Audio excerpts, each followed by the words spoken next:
যুবকের সেজদা আল্লাহর আরশ কাঁপা ওঠে। নওজোয়ান সেজদা দিলে আল্লাহ আরশ আজিম থেকে বলে, যুবক তুই আমারে সেজদা দিলি, যা ওয়াদা দিলাম হাসরের ময়দানে আমি তোরে আমার আরশের ছায়া দেব। বাহ বাহ, তোরে আমি পাশে বসাবো নওজোয়ান, তুই স্টেজে বইবি, স্টেজে বসবি, বাকিরা তাকায় দেখবে, বাপরে আমগো এলাকার হেতিদি বাদশাহ। আল্লাহ তৌফিক দান করুন। চলেন এই আয়াতগুলোর তর্জমা বলি, শুধু তর্জমা। আল্লাহ তাআলা বলেন, কাল্লা ইদা দুক্কাতিল আরদু দাক্কান দাক্কা। বান্দা শুনো, যত লাফালাফি ফালাফালি করো মনে রাখো তুমিও একদিন থাকবা না, পৃথিবীও একদিন থাকবে না।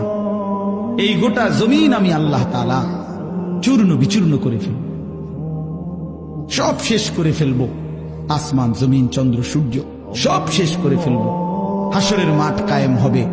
ওয়া রাব্বুক, আর তোমার রব, সমস্ত মানুষ দাঁড়িয়ে থাকবে হাসরের মাঠে। তোমার রব আল্লাহ হাসরের মাঠে আগমন করবেন। ওয়াল মালাকু সাফফান সাফফা, কোটি কোটি ফেরেশতা হাসরের ময়দানে সারিবদ্ধভাবে দাঁড়াবে।